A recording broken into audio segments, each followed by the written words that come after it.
ప్రసంగాలు బాగానే వింటావు, వాక్యాలు బాగానే స్వీకరిస్తావు, గద్దింపులు బాగానే స్వీకరిస్తావు, అద్భుతాలు బాగానే చూస్తావు. కానీ మారు మనసు పొందమంటే పొందలేకపోతే ఎందుకు?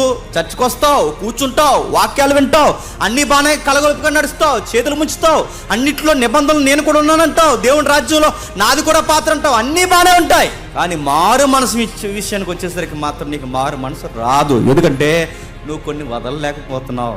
కపెర్నహూము ఎందుకు మారలేకపోయిందని దాని బ్యాక్ స్టేజ్ అవుతే ఏమర్థమైందో తెలుసా?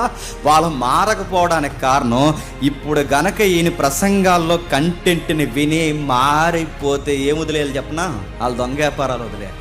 ఇప్పుడు కనుక ఆయన ప్రసంగం విని మారిపోతే ఆ సుఖాలు వదిలేయాలి, ఆ దొంగ వ్యాపారం వదిలేయాలి, ఆ వడ్డీలు వసూలు చేసే ప్రజల మీద బతికే ఆ జలగలాంటి స్వభావాన్ని మానేయాలి. 1-2 కాదు, ఇవన్నీ మానేసి ఇప్పుడు ఆయన వెనకాల తిరగాలి.